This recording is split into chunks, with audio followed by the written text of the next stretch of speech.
우리 가족들에게 가장 중요한 말씀이지 않을까 생각해 봅니다. 우리 십계명 한번 기억해 볼까요? 1계명이 뭐지요? 나 외에 다른 신을 섬기지 말라. 하나님만이 스스로 계시는 참 신이십니다. 이 세상에 내가 모든 것을 창조했다 말하는 신은 하나님 외에 없습니다. 하나님만이 참 신이십니다. 두 번째 계명이 뭐죠? 너를 위하여 우상 만들지 말라. 여러분이 의지하는 게 돈이라든지 자식이라든지 직장이라든지 그런 것 의지하지 말라는 거예요. 내가 의지하는 것은 반드시 나를 배반하고 나에게 고통을 줍니다. 하나님만 의지하시기 바랍니다. 나를 위해 스스로 의지하는 것 만들지 말라는 거죠. 3계명이 뭡니까? 하나님의 이름을 망령되이 일컫지 말라. 하나님의 이름을 더럽히지 말라는 거예요. 그러니까 내가 하나님을 믿는다 하면서 야, 너 보니까 교회 안 다니고 싶다, 이런 말은 하나님의 이름을 더럽히는 거예요. 여러분을 보고 야, 나도 너가 믿는 하나님 믿고 싶다, 이렇게 되기 바랍니다. 네 번째가 뭡니까? 안식일을 거룩히 지켜라.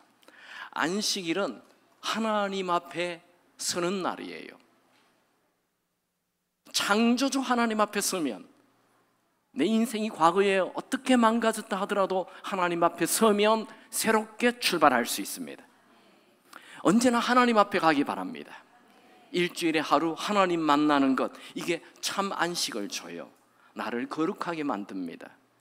그래서 안식일을 범하지 마시고 일주일에 하루는 반드시 하나님 앞에 나오시기 바랍니다. 자, 이 네 가지를 하나님과의 관계라고 얘기해요. 그리고 이제 두 번째 돌판, 사람과의 관계의 첫 번째가 뭡니까? 5계명이 뭐죠? 내 부모를 공경하라. 네, 부모 공경은 인간관계의 가장 베이직이에요. 부모에게 순종해야 합니다. 부모를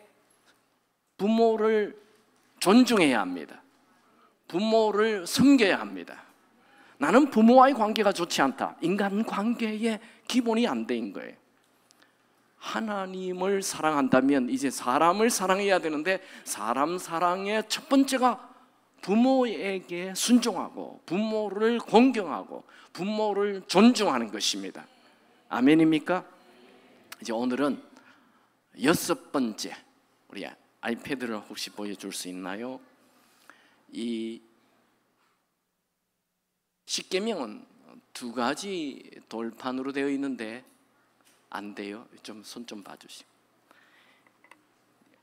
5번째가 부모를 공경하는 것이고, 6번째 이제 부모와의 관계 외에 다른 사람과의 관계의 가장 첫 번째가 살인하지 말라는 거예요.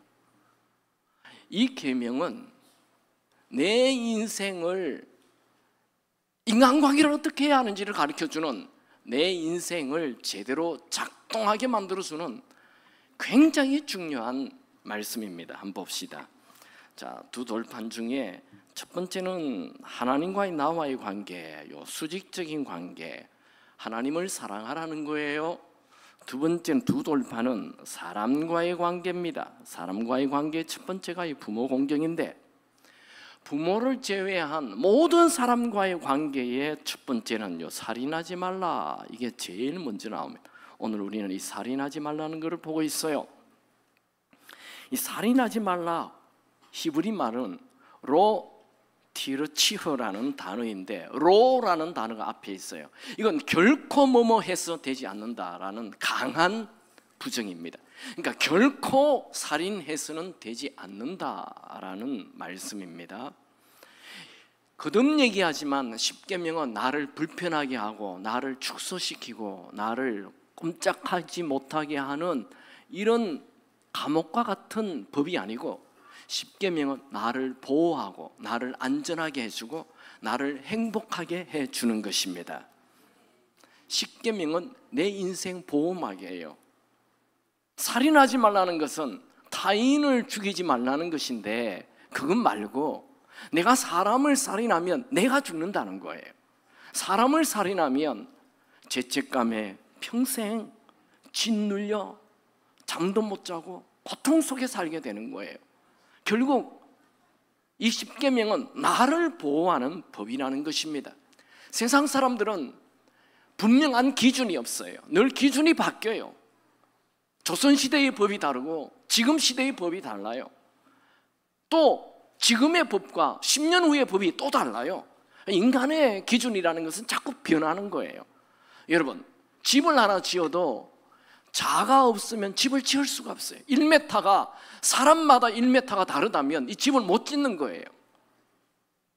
우리 인생의 집도 하나님이 주신 분명한 기준이 있어야 합니다.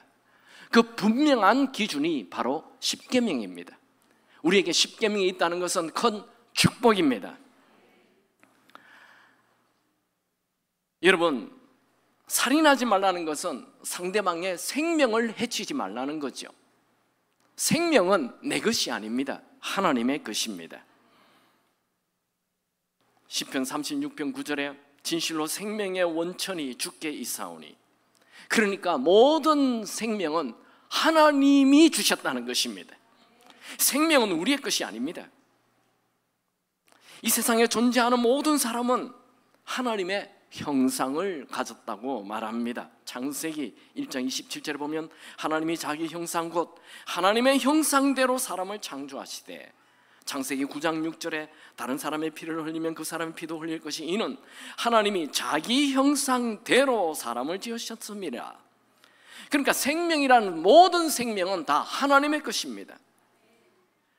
이 살인은 하나뿐인 그 생명을 빼앗는 것인 큰 죄가 되기도 하지만, 그 생명을 주신 하나님의 것을 또 내가 빼앗았기 때문에 하나님에게 큰 중범죄가 됩니다.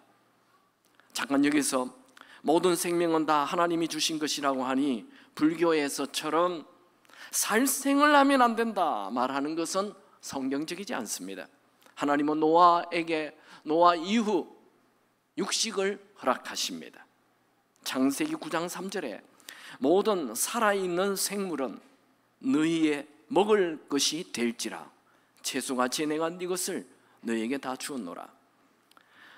동물들은 생명이 있지만 하나님의 형상이 있다든지 동물에게 영원히 사는 영혼이 있다든지 하지 않습니다. 오직 사람에게만 하나님의 형상, 하나님의 성품이 있고 또 영원히 사는 영혼이 있습니다. 저는 오늘 이 살인하지 말라라는 말씀을 통해 세 가지 살인을 살펴보고자 합니다. 첫 번째 살인은 엄마 뱃속에 있는 아기를 죽이는 낙태입니다. 여러분, 작년에 우리 한국에 아이가 태어난 숫자가 23만 명입니다. 그런데 엄마 뱃속에 있는 어린아이, 낙태로 죽인 아이는 120만 명입니다. 놀라지 않습니까? 태어난 아이보다도 낙태로 죽인 아이들이 3배, 4배입니다. 더 많이 죽인 거죠. 낙태는 배 안에 있는 어린 생명을 무자비하게 살인하는 것입니다. 낙태는 21세기 진보된 의술 행위가 아닙니다. 그것은 성경이 금지하는 무서운 살인입니다. 어떤 사람은 태에서 아직 아기가 사람이 완전히 자라지 않았기 때문에 낙태해도 된다라고 말합니다. 아닙니다. 하나님은 어머니 모태에서부터 나를 선택하셨다라고 말합니다. 시편 71편 6절 나의 어머니의 태에서부터 주께서 나를 택하셨사오니, 시편 139편 13절 주께서 내 내장을 지으시며 나의 모태에서 나를 만드셨나이다. 여러분, 이 세상에 국가의 법이 낙태해도 된다 해서 낙태하면 옳은 일이 아닙니다. 여러분, 국가의 법 위에 하나님의 법이 있습니다. 하나님이 안 된다면 안 되는 것입니다. 제 친구 목사님 사모님은 감기 몸살을 심하게 앓아서 독한 약을 많이 먹었습니다. 그래도 낫지 않아서 큰 병원에 갔더니 임신이라고 했습니다.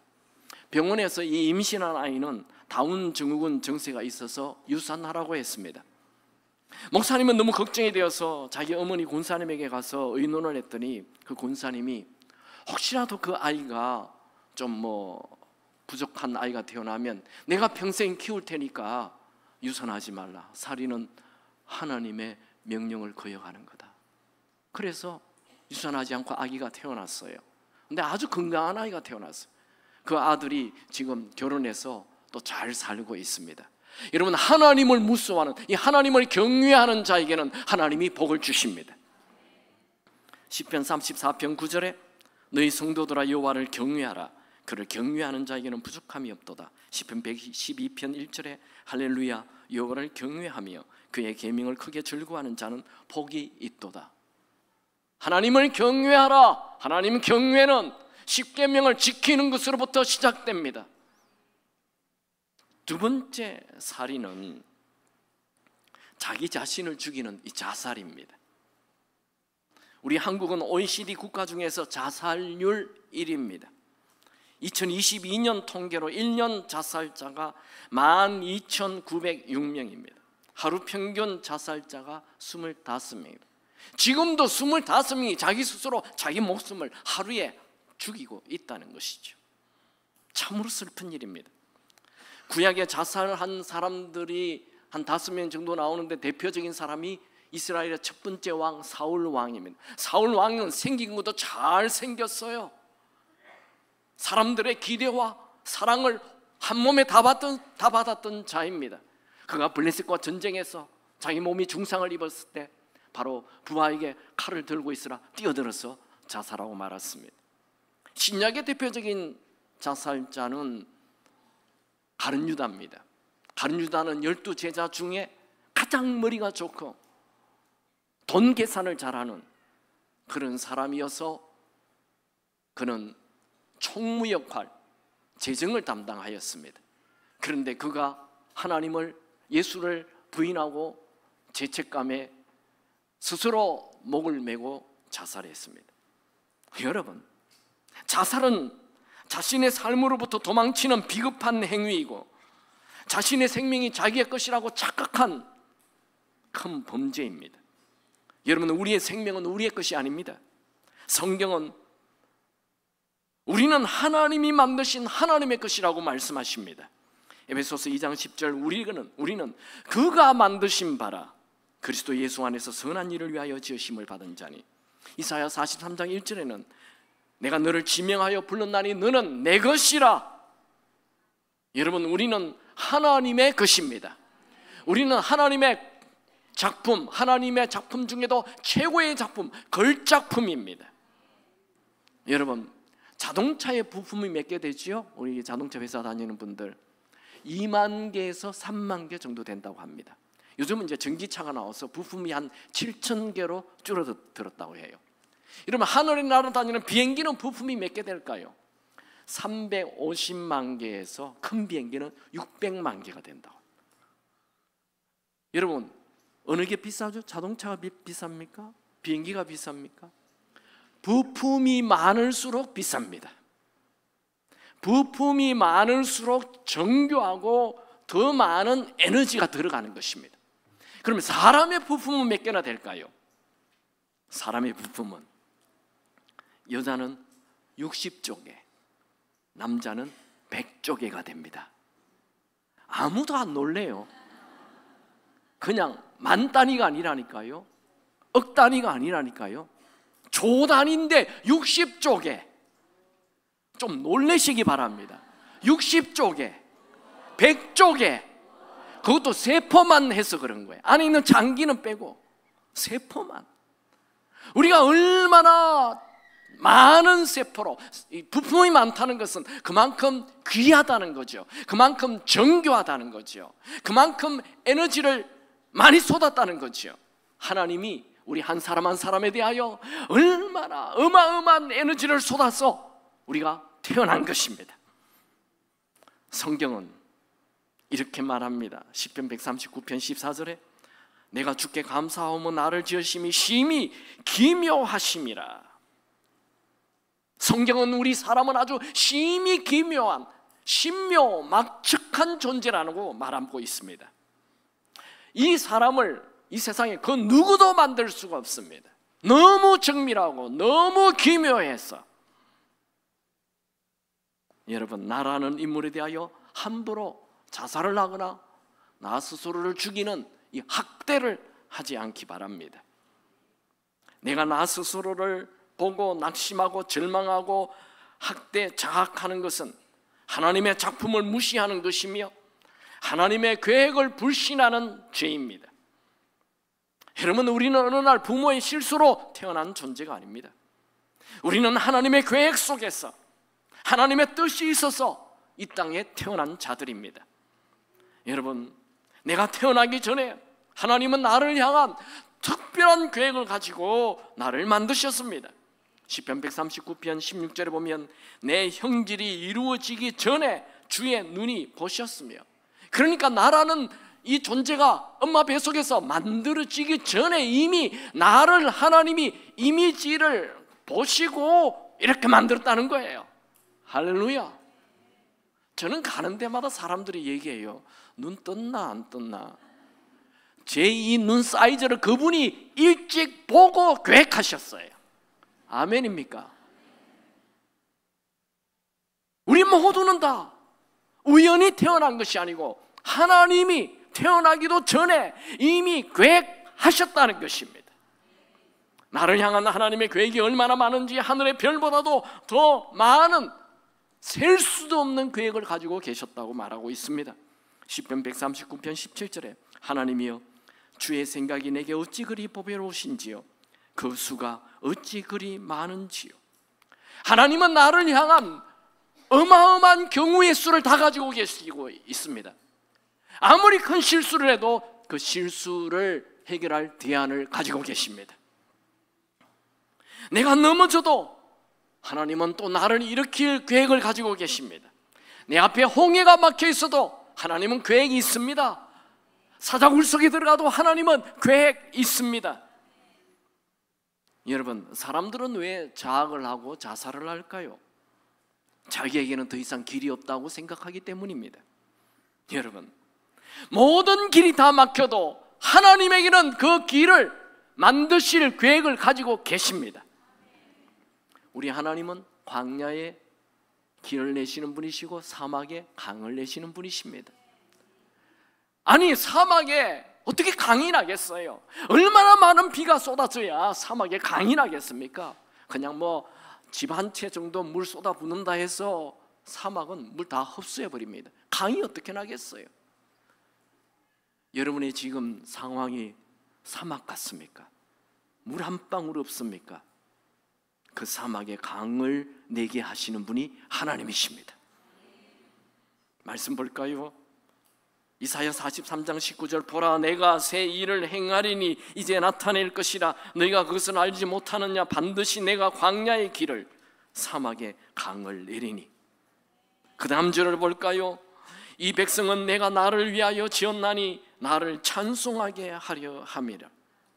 지금 여러분의 상황이 아무리 힘들고 내가 볼 때는 정말 자살할 수밖에 없는 그런 막다른 골목에 있어도 하나님은 여러분에게 생각지 않는 길을 내셔서 반드시 여러분이 하나님을 찬양하게 만드실 것입니다. 그러므로 아무리 큰 어려움이 있어도 자학하거나 자살하지 않기 바랍니다. 자신을 학대하는 이 자학은 자기 스스로에게 독을 먹이는 것입니다. 여러분, 레나 마리아 잘 아시죠? 태어날 때부터 양팔이 없고 다리가 하나 없는 불구자로 태어납니다. 그런데 그녀는 전 세계를 다니며 하나님을 찬양하고 있어요. 그녀의 별명은 천상의 노래를 부르는 자다라고 합니다. 여러분, 양팔과 양다리 없이 태어난 닉 부이치치 아시죠? 그도 역시 온 세계를 다니며 환한 미소로 정상적인 사람들에게 도전을 주고 있습니다. 물론 레나 마리아나 닉 부이치치도 하나님을 만나기 전에는 낙심하였고 자학하였고 심지어 다 자살하려고 했었습니다. 그러나 그들이 하나님을 만난 이후에는 자신들의 삶에 대한 하나님의 계획이 있음을 알았고 그래서 누구보다도 존귀하고 소중한 인생을 살고 있습니다. 여러분, 내 모습이 아무리 초라하고 실패덩어리라 하여도 하나님은 여러분을 향한 엄청난 대안을 가지고 계십니다. 여러분, 우리는 하나님의 수많은 생각 속에 설계된 소중한 인생입니다. 그러므로 우리는 우리 자신을 보고 낙담하거나 학대하면 안 됩니다. 여러분들이 예수님을 주인으로 모셨습니까? 그렇다면 하나님의 아들과 딸, 하나님의 자녀입니다. 내가 하나님의 자녀인 것을 안다면 하나님의 자녀다운 생각을 가지고 살아야 합니다. 하나님의 자녀는 무엇을 하나 어디에 있으나 여전히 하나님의 왕자, 하나님의 공주입니다. 장미꽃은 쓰레기통에 있어도 장미꽃인 것입니다. 여러분 속에는 하나님의 영이 들어있습니다. 하나님은 우리를 만드시고 우리 속에 하나님의 영, 하나님의 숨결을 불어넣었습니다. 창세기 2장 7절, 여호와 하나님이 땅의 흙으로 사람을 지으시고 생기를 그 코에 불어넣으시니 사람이 생명이 되리라. 여러분, 여러분에게는 하나님의 숨결이 들어있습니다. 한번 복장할까요? 나에게는 하나님의 숨결이 들어있습니다. 하나님의 영이 들어있습니다. 여러분, 우리는 하나님의 솜씨로 이 땅에 태어난 자들입니다. 우리에게는 하나님의 계획이 있습니다. 하나님의 영이 들어있습니다. 그러므로 우리는 존귀한 자입니다. 우리의 존귀함은 우리의 실력이나 우리의 돈이나 우리의 능력에 달려있는 게 아닙니다. 그냥 우리 존재 자체가 하나님의 아들과 딸이므로 존귀한 것입니다. 우리는 가끔 자뻑이 필요합니다. 자뻑이 뭐예요? 자기 스스로를 바라보며 뻑 가는 거예요. 자뻑. 우리 옆에 있는 분하고 한번 악수합시다. 당신은 하나님의 걸작품입니다. 제가 우리 중고등부 청년들 집회 가면 가끔 그런 얘기를 해요. 아침에 일어나서 세수하고 남자들은 면도하고 거울을 떠나기 전에 스킨 촥 바르고 마지막으로 탁 해야 할 말이 있어요. 마지막으로 탁 해야 할 말이 뭘까요? 자식 멋있어. 이 말하고 떠나야 되는 거예요. 내가 하나님의 작품이에요. 아멘입니까? 우린 자뻑이 필요해요. 야, 하나님이 나를 이렇게 만드셨어? 와, 정말 놀라운, 어메이징. 성 어거스틴은 이런 말을 했습니다. 인간은 높은 산과 바다의 거대한 파도와 굽이치는 강물과 저 광활한 태양과 무수히 반짝이는 별을 보고는 감탄을 하면서도 정작 가장 경탄해야 할 자기 자신의 존재에 대해서는 경탄하지 않는다. 여러분, 내 상황이 아무리 나빠도 자학하거나 자살할 생각하지 마십시오. 자살은 사탄이 주는 악한 생각입니다. 사탄은 살인의 영입니다. 여러분, 자살은 죽으면 끝이라는 사탄의 속임수에 넘어간 것입니다. 여러분, 인생은 죽으면 끝이 아닙니다. 죽으면 반드시 영원한 벌, 영벌, 지옥이 있고 영원한 삶, 영생, 천국이 있습니다. 여러분, 하나님은 여러분들이 아무리 힘든 일을 만나도 하나님은 여전히 여러분의 인생을 망하게 할 계획이 아닌 놀라운 미래를 계획하고 있고 희망이 넘치는 일을 계획하고 있습니다. 제 얘기가 아닙니다. 예레미야 29장 11절, 여호와의 말씀이니라. 너희를 향한 나의 생각을 내가 아나니 평안이요 재앙이 아니니라. 너희에게 미래와 희망을 주는 것이니라. 여러분 안에 하나님의 영이 있다는 것을 믿습니까? 하나님은 여러분이라는 인생을 오두막살이로 거지같이 인생을 계획하고 있는 것이 아니라 여러분이 하나님이 거하는 왕국으로 여러분을 만들고 계십니다. 그러므로 낙심하거나 자학하거나 자살하지 않기 바랍니다. 내 모습이 아무리 초라해도 내일이 보이지 않아도 하늘이 무너지는 일이 일어나도 자살하거나 자학하지 마십시오. 왜냐하면 모든 상황이 아무리 나빠도 내가 하나님의 아들과 딸이라는 이 신분은 바뀌지 않기 때문입니다. 세 번째 살인은 정말 주변 사람을 죽이는 살인입니다. 독일의 히틀러는 무고한 유대인들을 600만 명을 죽였습니다. 소련의 공산주의자 스탈린은 민간인 2,300만 명을 죽였습니다. 중국의 공산당 목택동은 민간인 5천만 명을 죽였습니다. 캄보디아 공산주의 khmer 정권은 민간인 200만 명을 죽였습니다. 아무도 놀라지 않죠. 어마어마한 숫자를 마구 죽이는 것입니다. 중국의 공산당 모택동이 5천만 명, 우리 한국 인구를 다 죽여버린 거예요. 어마어마한 숫자를 죽였어요. 왜 이렇게 공산주의자들은 사람을 죽이는데 주저함이 없을까요? 그들은 신의 존재를 믿지 않습니다. 공산주의자들은 무신론자들입니다. 공산주의자들은 인간을 생명으로 보지 않고 유물론입니다. 인간도 물질로 봅니다. 유물론. 공산주의자들은 혁명으로 힘을 가져야 된다 하기 때문에 사람을 마구 죽이는 것입니다. 공산주의자 뒤에는 살인의 영, 사탄의 영이 있습니다.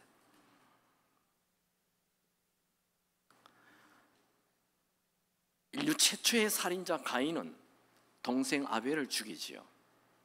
가인이 그의 아벨을 쳐 죽이니라. 성경은 가인이 아벨을 죽였다고 말하고 있지 않고 그 뒤에 사탄이 있다고 말합니다. 요한일서 3장 12절, 가인과 같이 하지 말라. 그는 악한 자에게 속하여 그 아우를 죽였으니. 그러니까 이 가인이 아벨을 죽인 것은 물론 가인이 아벨을 죽였는데 가인이 악한 자의 영, 사탄의 영에 사로잡혀 사람을 죽였다는 것입니다. 예수님은 아주 분명하게 말합니다. 사탄은 처음부터 살인자라고. 요한복음 8장 44절, 그는 처음부터 살인한 자요. 그러니까 사람을 죽이는 것은 그 이념이 아무리 좋고 옳고 해도 다 거짓말이에요. 사람을 죽이는 것은 살인이 하나님이 금지한 것입니다. 사탄은 사람을 죽이는 거예요. 살인하지 말라, 이 말씀은 딱 한 구절만 보면 안 돼요. 성경 전체를 봐야 돼요. 살인하지 말라 그랬네? 그러니까 사형제도는 안 되네? 아니요. 성경은 사형시키라고 말합니다. 말씀 보면 사람을 고의로 죽이면 그 사람을 반드시 죽이라고 말합니다. 창세기 9장 6절, 다른 사람의 피를 흘리면 그 사람의 피도 흘릴 것이니. 그러니까 다른 사람을 죽였으면 그 죽인 사람도 죽이라는 거예요. 출애굽기 21장 14절, 사람이 그의 이웃을 고의로 죽였으면 너를 그를 내 제단에서라도 끌어내어 잡아내어 죽일지니라. 성전에 있다 하더라도 사람을 죽였으면 그를 끌어내서 죽이라는 거예요. 민수기 35장 31절, 고의로 살인죄를 범한 살인자는 생명의 속전을 받지 말고 반드시 죽일 것이라. 그러니까 사람을 죽였으면 죽인 사람의 입장에서 아무리 많은 돈을 줘도 용서하지 말고 죽이라는 거예요. 그러니까 사람의 생명은 돈으로 바꾸면 안 된다는 거예요. 그러면 하나님은 왜 이렇게 사람 죽인 자를 좀 용서해 주지 왜 죽이라 합니까? 죽여야 사람 죽이지 않는다는 것입니다. 사형제도, 전 세계가 사형제도를 반대한다 해도 성경은 사형제도를 하라고 말합니다. 또 조금 더 제가 시간이 없어서 보지 않겠지만 이 민수기 35장 17절 18절에 보면 특별히 철이나 돌이나 물건을 가지고 살인하면 무조건 그 사람을 죽이라고 했습니다. 여러분 살다 보면 부부싸움 할 때 있죠. 부부싸움 할 때 뭘 막 던지면 절대 안 됩니다. 그거는 살인입니다. 잘 들으세요. 네, 우리 신혼부부들 싸울 수 있어요. 근데 뭐 물건 던지, 하여튼 그런 건 안 돼요. 물건을 가지고 사람을 던지면 그 자체가 살인입니다. 하면 안 돼요.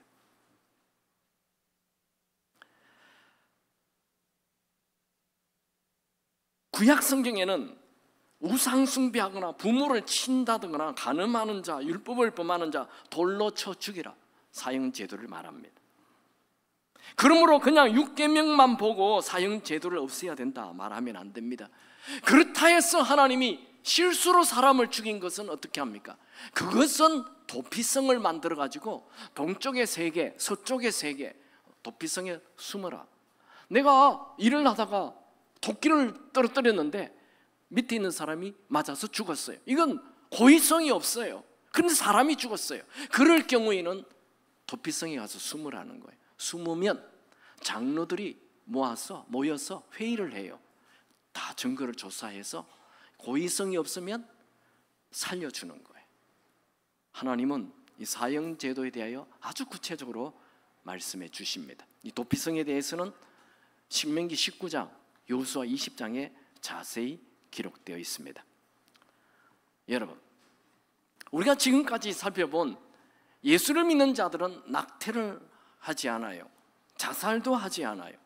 또 사람을 직접 죽이지 않아요. 오늘 이 세 가지 말씀은 우리와 별로 상관이 없는 것 같아요. 그런데 이제부터 얘기하는 이 말씀, 이제 설교가 진짜 시작이 됩니다.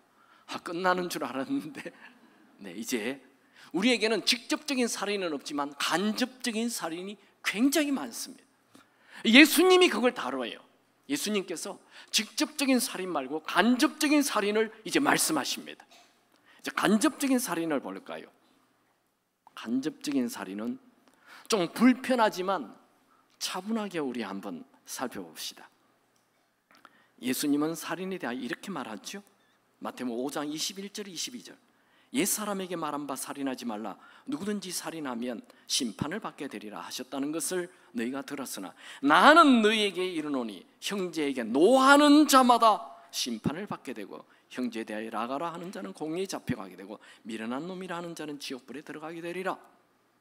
예수님은 직접적으로 사람을 찔러 죽이지 않더라도 형제에 대하여 분노하는 자, 그것은 살인의 뿌리, 살인의 시작이라고 말씀하십니다. 여러분, 예수님은 형제에게 분노하는 자마다 심판을 받게 된다 하셨어요. 여러분, 우리 하나님의 은혜가 없으면 우리는 살 수 없는 존재입니다. 그런데 분노하는 자는 하나님의 은혜가 딱 멈춥니다. 하나님의 심판이 바로 임합니다. 인생 망가진다는 거예요. 요즘 공부한 친구들 많아요. 똑똑한 친구들 많아요. 그런데 이 분노해서 인생 망가진 사람 너무 많습니다. 인류 최초의 살인, 가인이 아벨을 죽인 것은 분노로 시작되었죠.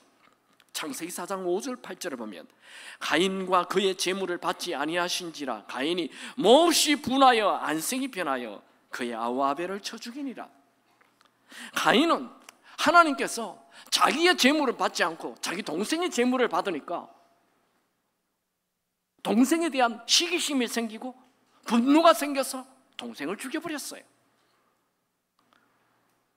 여러분, 비교, 시기, 질투, 분노, 이것은 살인의 시작입니다. 여러분, 내 옆에 있는 사람이 잘 돼요? 내 옆에 있는 사람이 승진을 했어요? 내 옆에 있는 사람이 좋은 일이 일어났어요? 시기하지 말고 진짜 축복해 주기 바랍니다. 우리 한국 사람도 참 이상해요. 누가 승진을 하잖아요. 회사에서 승진하면 야, 너 승진했다며 한턱 내. 그거 괴롭히는 거예요. 왜 한턱 내라고 합니까? 여러분이 한턱 내시기 바랍니다. 우리는 이상한 버릇이 있어요. 사촌이 논사하면 그냥 배가 아파요. 이게 우리 민족의 아주 나쁜 습성이에요. 여러분, 사촌이 논사하면 밥 사기 바랍니다. 야, 너 논 샀다며? 야, 잘했다 하면서 축하해주면 또 논 하나 떼서 줄지 어떻게 알아요? 그런데 우리는 자꾸 내 옆에 있는 사람이 잘 되면 시기한다고요. 그러면 그 사람이 잘 되었을 때 나에게 복을 주지 않습니다. 진짜 축복해 주는 사람하고 나를 시기하는 사람은 다 압니다. 다 압니다. 사람 알아요. 여러분, 강아지도 자기를 좋아하는 주인하고 안 좋아하는 주인을 다 알아요. 사람은 더 잘 알아요. 여러분 주변에 있는 사람이 잘 될 때 시기 질투하지 마시고 진심으로 잘해주면 그 사람이 나중에 나를 좋은 길로 이끌어 줄 것입니다. 그 잘된 사람이 내 인생의 디딤돌이 됩니다. 근데 평범한 사람들은 남이 잘 되면 시기해요. 지까지 깨물라고 하며 시기해요. 저도 똑같아요. 우리 교회는 한국의 진짜 최고의 1%도 안 되는 진짜 좋은 교회입니다. 아멘 안 합니까? 제가 다른 교회 가서 우리 교회 얘기를 할 수가 없어요. 친구들에게 우리 교회 좋다고 삐져요. 우리 친구 여기 우리 교회 부교육자들 전도사님들이 학교 가서 우리 교회 자랑을 할 수가 없대요. 다 삐지니까. 정말 우리 교회 좋은 교회인데 사람을 진심으로 축복해주면 그 사람이 가지고 있는 것을 풀게 돼 있어요. 나에게 복이 됩니다. 여러분들은 주변 사람들이 잘 되는 거 시기하지 마세요. 성경은 시기, 질투, 미움을 살인이라고 말합니다. 요한일서 3장 15절에 보면 그 형제를 미워하는 자마다 살인하는 자니, 미워하는 자마다 살인하는 자니. 여기 화 잘 내는 사람이 있죠. 아시죠? 다시 얘기하면 성질 더러운 사람이 있죠. 표현이 거칠어서 죄송합니다. 어떤 사람은 나는 화를 불쑥 내지만 뒤끝은 없다. 거짓말입니다. 합리화합니다. 안 됩니다. 고쳐야 합니다. 버려야 합니다. 성경은 화 잘 내는 사람 만나지도 말라고 말합니다. 잠언 22장 24절 노를 품는 자와 사귀지 말며 울분한 자와 동행하지 말라. 잠언 17장 19절 다툼을 좋아하는 자는 죄를 좋아하는 자다. 여러분, 화는 상대방을 죽일 뿐만 아니라 나를 죽여요. 살다 보면 화가 날 때가 있어요. 그러나 그 분노는 다스려져야 합니다. 에베소서 4장 26절 27절 분을 내어도 죄를 짓지 말며 해가 지도록 분을 품지 말고 마귀에게 틈을 주지 말라. 성경은 분노 낼 수 있는데 그러나 해가 지도록 계속 분노하지 말라고 말씀하십니다. 왜냐하면 사탄이 집을 짓기 때문에 그렇습니다.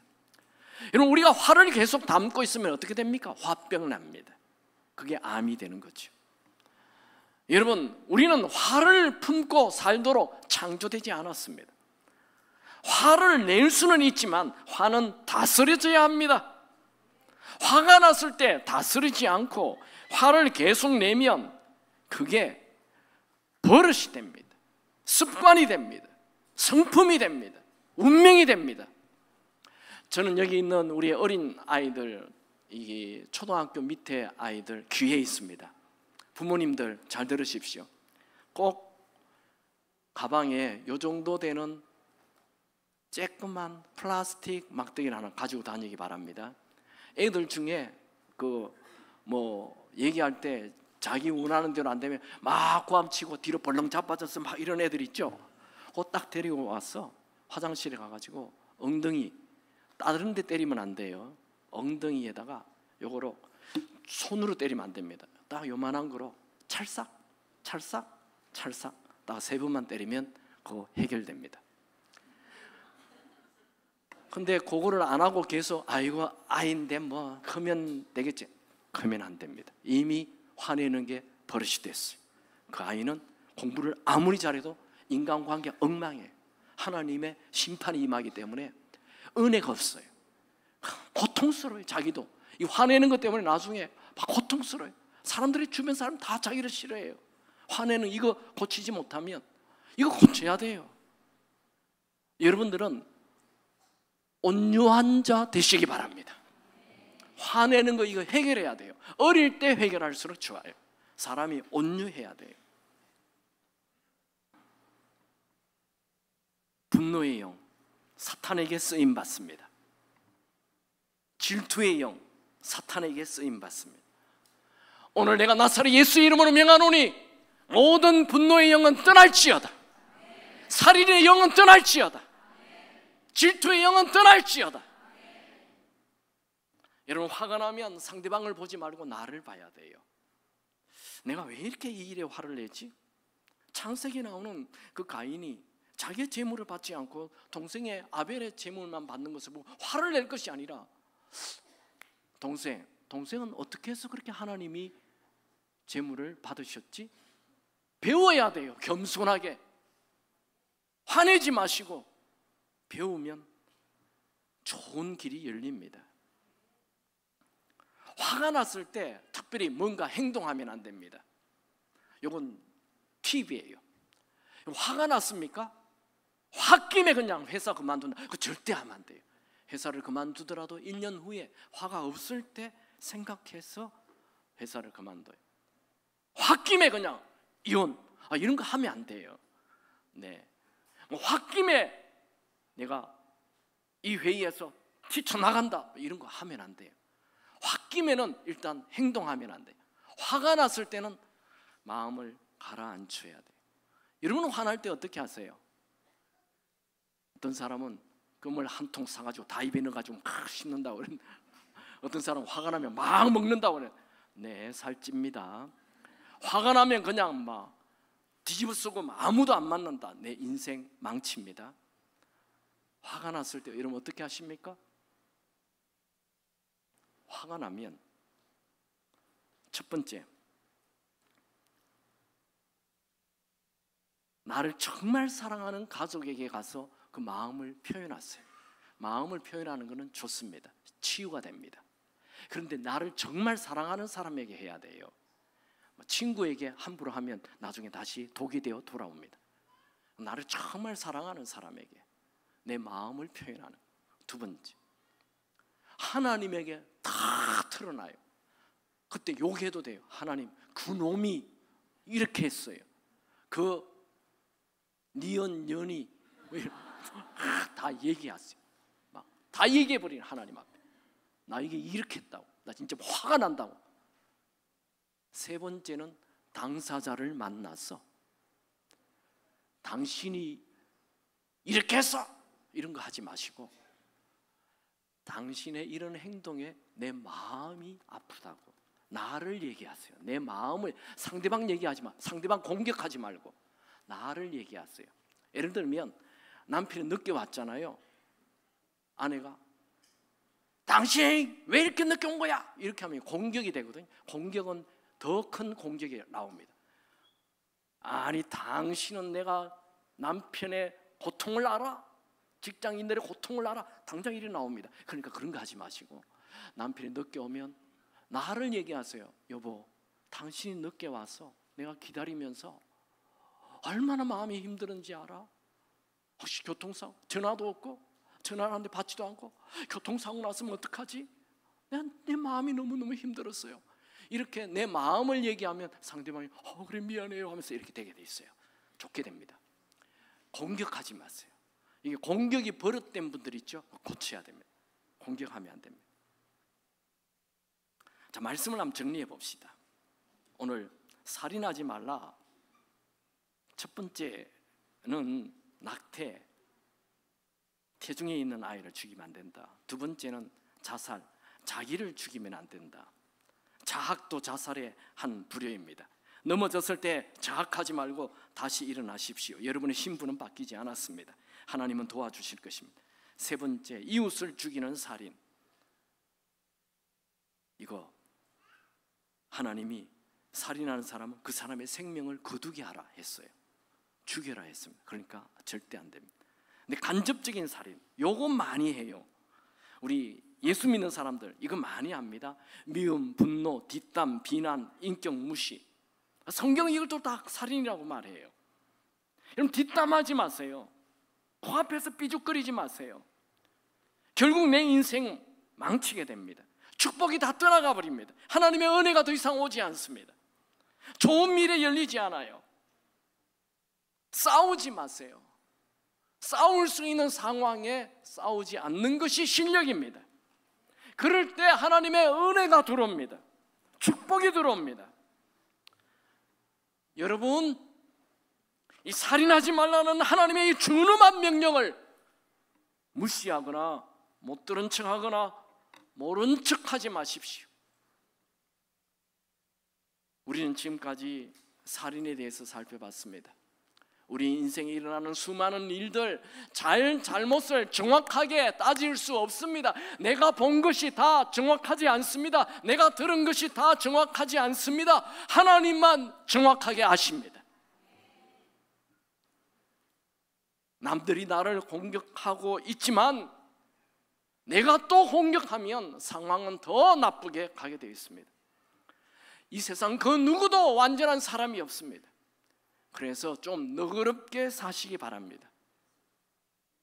여러분, 우리는 남 죽이는 자로 태어나지 않았고 남 살리는 자로 태어났습니다. 여러분, 까칠한 고슴도치 아시죠? 부드러운 양, 고슴도치는 곁에 가서 콕 찌르면 갑자기 그냥 가시가 다 나옵니다. 양은 곁에 가서 콕 찌르면 아무 얘기도 하지 않고 가까이 옵니다. 여러분은 어떤 사람이에요? 나는 좀 고슴도치형이다. 나는 양 스타일이다. 어때요? 한번 해볼까요? 옆에 있는 사람 지금 콕 찔러보세요. 콕 찔러보면 바로 그냥 뱃머리가 나타나면 고슴도치형이에요. 여러분들, 예수님은 우리를 부를 때 내 양이라고 말하셨어요. 우리는 고슴도치가 아니에요. 좀 부드러워야 됩니다. 양처럼 사시기 바랍니다. 부드럽게 사시기 바랍니다. 온유하게 사시기 바랍니다. 잘못을 너무 따지지 마십시오.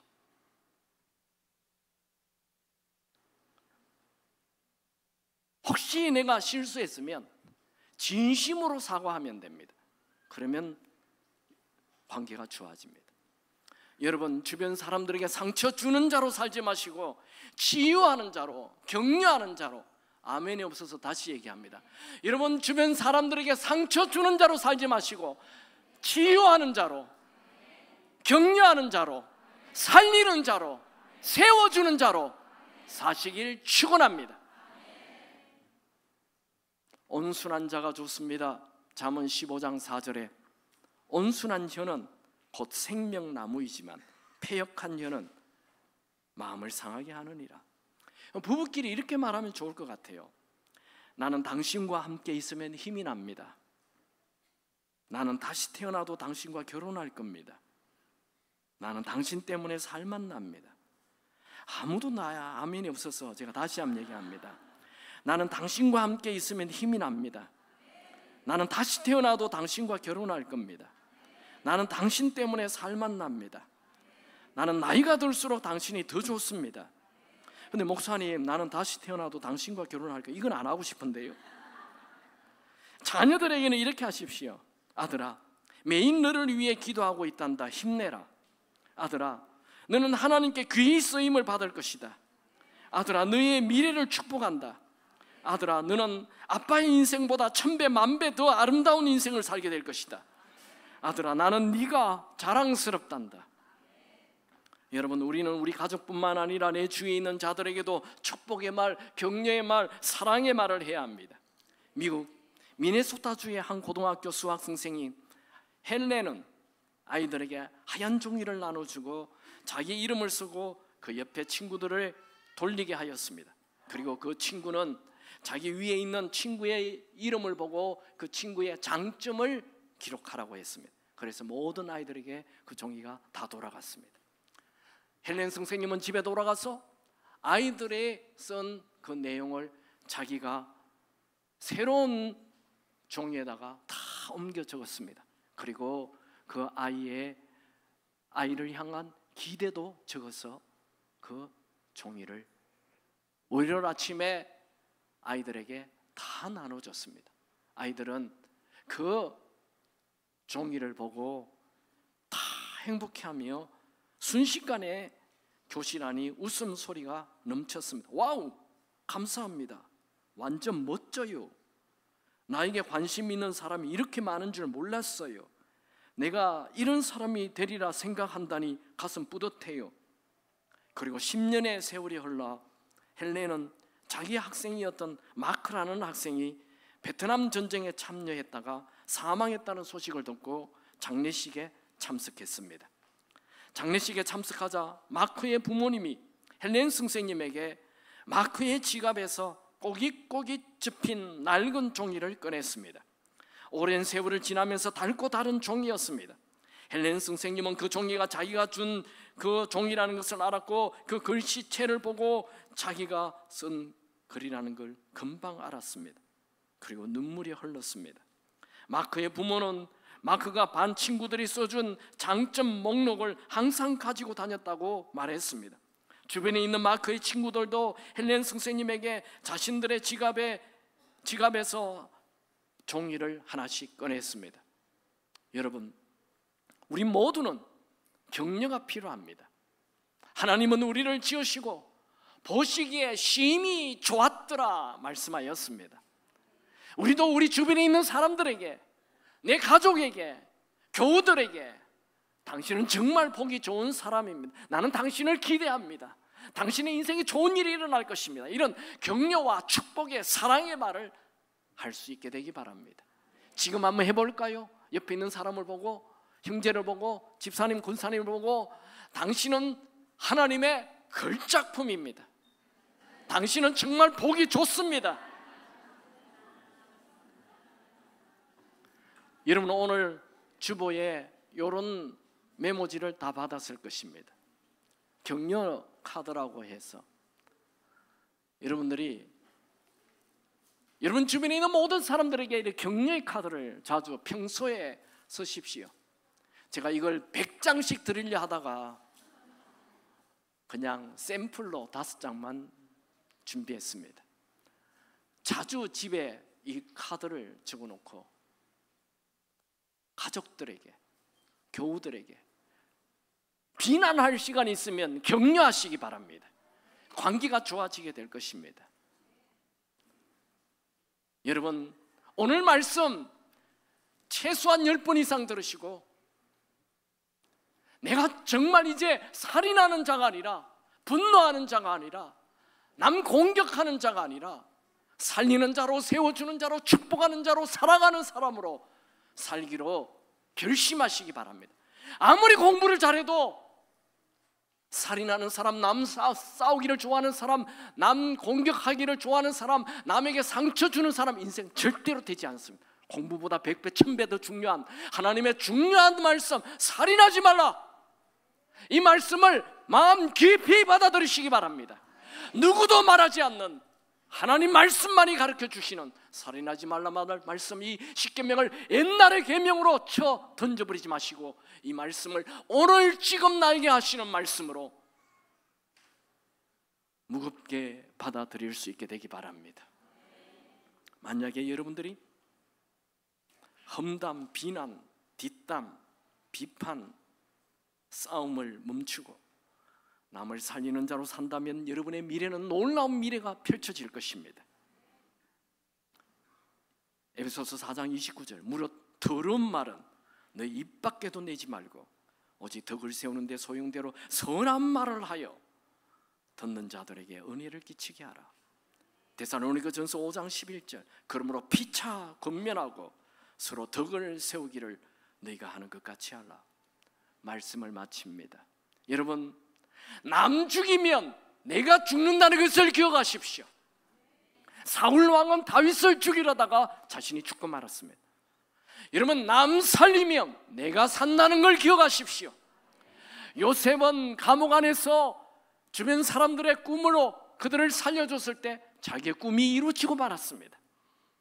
여러분, 상처 주는 자로 살지 마시고 살리는 자로 사시길 축원합니다. 남을 살리면 하나님이 나를 살리실 것입니다. 찬양합시다.